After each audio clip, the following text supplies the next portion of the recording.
This is a guy who was just, the energy and the longing to dominate and be successful. I'm about a serious run. Music industry legend and billionaire and all that, there was a chilling secret. Tonight, the spotlight flips side of star Sean Diddy Combs, accused of unthinkable world. The courtroom showdown ended with a verdict no one saw coming. The evidence, jaw-dropping. Witnesses, by what they seem to have seen. This was the ultimate struggle to dethrone the so-called king of hip-hop and the fashion. Crowds packed the courthouse, cameras non-stop. This wasn't just a trial, it was a full-blown media circus. 8 tense weeks led to an explosive twist that left everyone gagging for answers. The music world's most controversial 55-year-old bad boy just pulled off the unthinkable. Like a money, and he just slammed it on the bed. One of the baddest motherfuckers face of the earth. That right there. He dodged the heaviest charges of trafficking. When the verdict dropped, Diddy threw his fist to his knees in belief. Yes, he was found guilty on a couple of lesser counts, but to his family and legal team, that didn't matter one bit. To them, Diddy had won the war. Cameras flashed as cheers broke out, the crowd roaring like it instead of a courtroom. But while his loyal supporters celebrated, others were shattered by the outcome. Everyone except the stupid fucking jurors who found Diddy not. For many, this verdict wasn't justice. It was a heartbreak that hit deep. The trial of the music mogul turned into a worldwide obsession. Everyone was every twist and turn of his fight for freedom. Cameras, reporters, and fans flooded the scene, ready for the legal drama usually only seen in movies. 8 long weeks became a stage for an intense showdown. Prosecutors painted Combs as a manipulative powerhouse, a man who would do anything to keep control over the people around him, whether they loved him or worked for him. They claimed his darker desires fueled the now notorious parties. Wild, days-long gatherings whispered about across the industry. But Diddy's defense team fought back hard. They insisted he wasn't a monster at all, a man being hunted with their own agendas. Of this trial, but one woman, his former girlfriend, Cassie, the accuser who set the stage for everything that followed. Last year, the world was rocked. Hotel CCTV footage surfaced, showing Sean Combs brutally attacked Cassie in 2016. It spread like wildfire, igniting outrage of the globe. That shocking video became the spark-rated day of reckoning. Once the media, federal agents swooped in, launching a deep investigation. The growing claims of violence surrounding the music tycoon and just another scam. Everything was on the line for a man who once ruled the world. For over 30 years, he of music, fashion, and now he was fighting to keep it all from crashing down. It's very difficult for me to discuss because it takes me back to that day. It takes me back to that time when I felt powerless. I felt frozen. From a young age, Sean Combs was laser on one thing: success. He wasn't just chasing dreams, determined to own them. But behind that charm and swagger, there were two very different sides to the man. The smooth-talking everyone adored, and the persona hidden beneath the glitz. His story starts with his father, Combs, a well-known drug dealer, was shot dead in 1972 when Sean was just 3 years old. That loss would shape everything that came after. By ambition, young Sean dropped out of university early and hustled his way into a job at New York's powerhouse label, Uptown Records. It didn't take long for him to stand out, but fame and pressure come with shadows, and it was around this time that shot the attention of law enforcement. In 1991, a horrifying incident nearly destroyed Sean Combs' skyrocketing career. The NYPD rushed to the chaos that would haunt him for years to come. At just 22, Combs was already making waves in the music scene, promoting shows with local rap talent and building his empire fast. He had sold about 2,500 to a college event, but when twice that number of people showed up, the situation spiraled out of control. Crowds and surged, get inside, and what was supposed to be a night of music turned into the stampede. In New York claimed 9 and left 29 others badly hurt. Though no criminal charges were ever filed, the fallout was massive. Combs spent the next 7 years civil lawsuits that refused to stay buried. Trademark pushed Sean Combs to go big, launching his own record label, Bad Boy Records. At just 20 years old, it was a bold move that turned him from a hungry hustler into a full-blown industry powerhouse. But with success came of chaos, danger. The 90s hit, the money was rolling in, egos were clashing, and everyone wanted the top spot. Under Combs' leadership, Boy became unstoppable. But their each sound quickly clipped the fierce West Coast empire, Death Row Records, what started as circle jabs and control. Tensions rose, threats were thrown, and before long, the feud turned deadly. The beef hit its darkest when star Tupac Shakur was murdered, a moment that shockwaves through the entire world of hip-hop. Tupac Shakur was gunned down driven by Marion Suge Knight, head of Death Row Records. forever. The streets went silent for a moment, but soon the war flared up. In what many saw as revenge, Bad Boys, the notorious B.I.G., the next target, was shaken to its when news broke. The notorious B.I.G. had been shot and killed in a hail of gunfire. It's gone just months apart, and the industry was left reeling. A so-called truce whispers never stopped. Rumors kept swirling, pointing fingers at Sean Combs and his camp of having deeper ties to the bloodshed.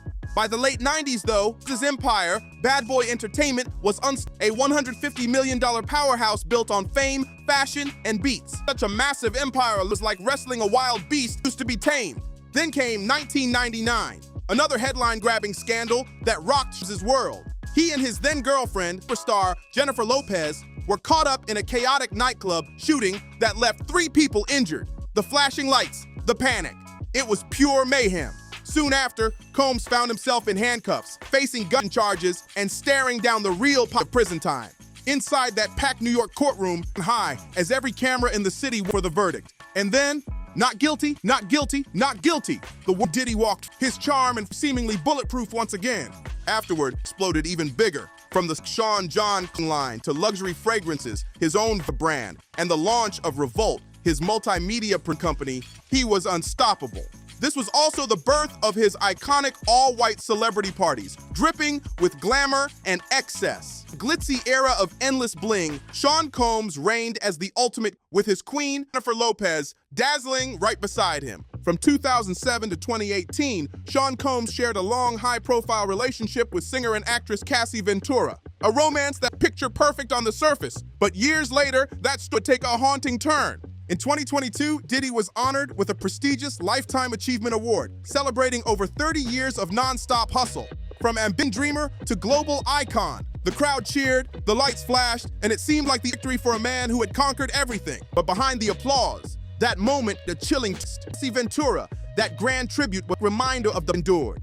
And in a shocking turn, the man famous for always knowing the mood of the room, what should have been a triumph, became a serious misstep that left the world whispering, "What just happened?" Speech hit Ventura hard. So hard that it pushed her to take full legal action against her ex-boyfriend of 10 years, Sean Combs. Soon after, the world saw a 5-page lawsuit with shocking and deeply disturbing accusations of abuse and assault at his hands. The details were explosive, and the entertainment world froze in disbelief.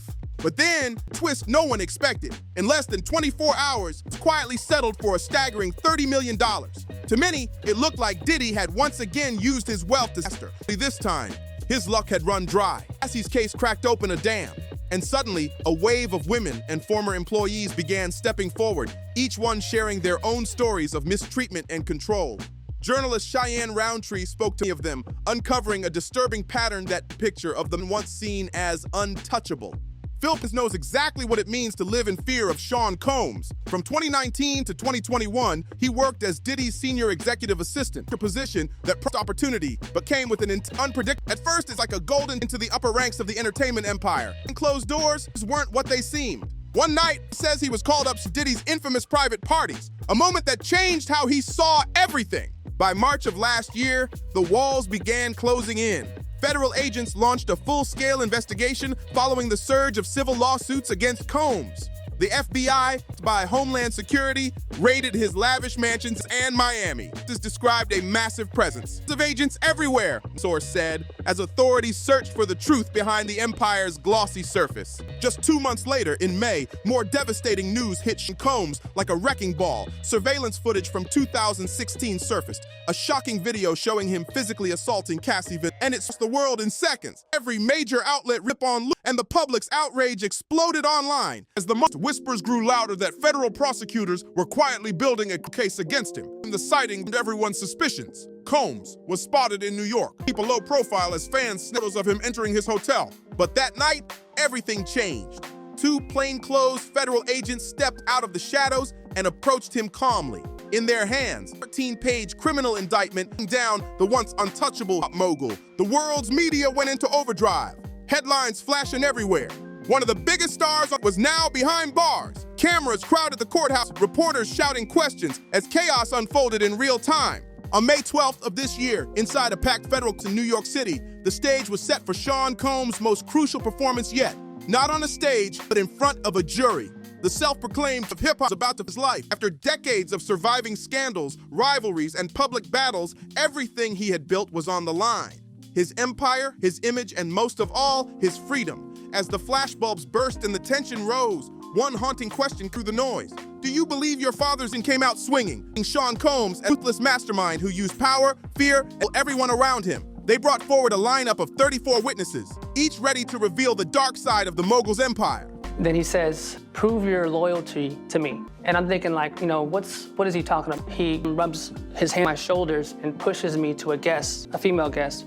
And I froze. The girl, and are you okay with this? And she's, yeah. So I perform for a little bit, and as soon as I kind of know that he's not looking, I quickly just pull up my pants and get out of there, downstairs, and take off. Front and center was the witness, a heavily pregnant Cassie Ventura who took the stand he once loved. The courtroom fell silent as prosecutors laid out the accusations, charging Combs with sex trafficking and claiming he used drugs and intimidation to trap Cassie in disturbing private parties involving escorts and dangerous excess. To prosecutors, Combs refused to hear the word no, recording the encounters and later using those to keep control through blackmail. Another witness, Sheree Hayes, known in the nightlife scene as the Punisher, testified that invited to was a regular, only to walk into things far dark. She said she was met by Ventura herself, who made an unexpected and unsettling proposition. As the trial went on, more witnesses, same story. Each one describing how Combs' demands became more extreme, his temper more explosive, and his power over those around him nearly absolute. Eventually, prosecutors claimed Combs stopped being just a participant. He began directing the disturbing sessions himself, taking full control over every move that happened behind closed doors. That moment, I felt powerless. I felt like I couldn't tell him no. So me as a staff member feeling that hold or that what can I do, I can only imagine what those girls have gone through. His voice echoed through the courtroom feed. He continues to the explosive trafficking and racketeering trial of Sean Diddy Combs. On Monday, video clips from the so-called freak-offs at the center of the courtroom was tense. Every eye locked on the screens as the evidence played out in grim detail. Now, the biggest question hung heavy in the air.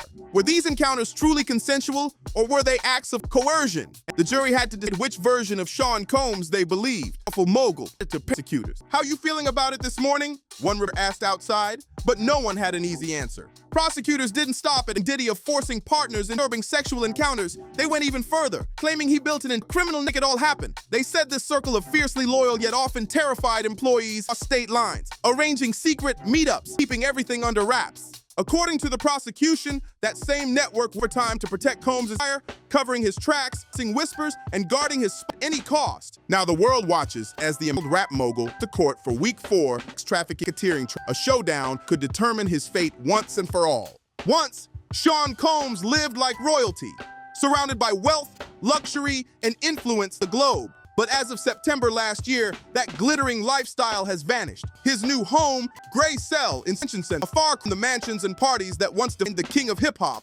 After a trial packing into Sean Combs' alleged world of violence, power, and obsession, prosecutors delivered their final blow, urging the jury to finally hold the billionaire accountable. For 20 years, they did justice. That ends today, in this courtroom. The words hung heavy in the air, echoing through the tense silence. But Combs' defense team fought back hard, spinning a completely different. They described the Cassie Ventura and Sean Combs as a cool love affair, not a crime. Lead attorney Mark Agnew accused prosecutors of a relationship into something sinister and exaggerated it to the U.S. government to criminalize Combs' private life. And then came the defense's biting sarcasm. Agnew the evidence saying they found the Astroglide. They found like 5 Valium pills. Way to go, fellas! With murmurs as trying to cast doubt as explosive claims. The final verdict sent shockwaves through the courtroom. It was a split decision. Sean Combs was found not guilty on racketeering, but guilty on 2 counts of transporting. Gasps filled the room as the words were read aloud. A mix of outrage and disbelief rippled across the nation. For Cassie Ventura, the decision hit hard. Yet in some way, there was a small sense of victory. The world had seen Sean Combs held accountable after years of silence and denial. Meanwhile, Combs' defense had the partial win, calling it a massive victory. But behind the headlines remained. The once untouchable music mogul was now a convicted criminal. Refused him bail, sending a clear message that he was considered a serious threat. Now, instead of Combs stays inside a cold jail cell, waiting for his sentencing in October, with his empire crashing down around him. October arrived, and with it, the entire world had been waiting for. Sean Combs' sentencing day. Cameras lined the streets outside the New York courthouse, pressed against barricades, and were shouted over one another, desperate to capture history in real time. The once glamorous mogul sat silently, dressed in a plain jumpsuit from the designer suits that once dominated his empire. The judge entered the room still, and the tension was thick to cut through. As prosecutors demanded years behind bars, they were the court that power without accountability breeds destruction. Combs' lawyers pleaded for leniency, calling him a changed man. Their words barely made a dent in the heavy air. Came the verdict, the final blow. The judge sentenced Sean Combs to 12 years in federal prison, a pattern of manipulation and exploitation. Gasps and murmurs rippled through the courtroom as the reality sank in. Outside, flashbulbs burst once more. The king of hip-hop, the billionaire icon, now shackled and led away. The empire, fame, and fortune had fallen, and the world watched as the curtain finally closed on Sean Combs' reign.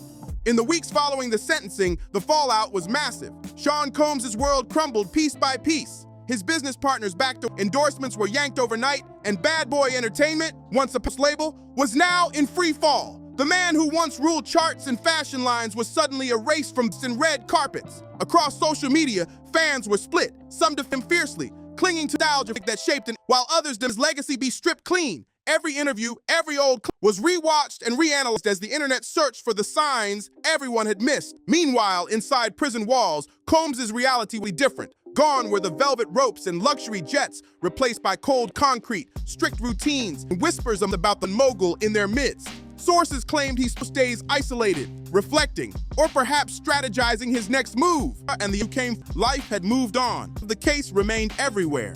In music, in culture, power, and accountability. The saga of Sean Diddy Combs had ended in scandal, but its shockwaves were just beginning. For over 3 decades, Sean Combs' name was woven into music, fashion, and fame. He wasn't just a star, the culture, and redefining success on his own terms. But now, that once has beyond repair. Even after his conviction, the storm isn't far from it. Diddy still faces dozens of assaults and exploitation. Each one threatens to peel back more layers of the empire he fought so hard to build. With his reputation in ruins, it's hard to imagine that the self-made king of hip-hop could ever return to the throne he once ruled. When he's finally released, will the world even welcome him back? Or will Sean Combs remain a cautionary tale? A symbol of power gone too far, and fame that finally turned against its maker. What's clear is this: the legacy of Sean Diddy Combs will never be the same again. If you've been following this incredible story, make sure to like, subscribe, and share. Keep this conversation alive. And drop below, what do you think about everything that's happening?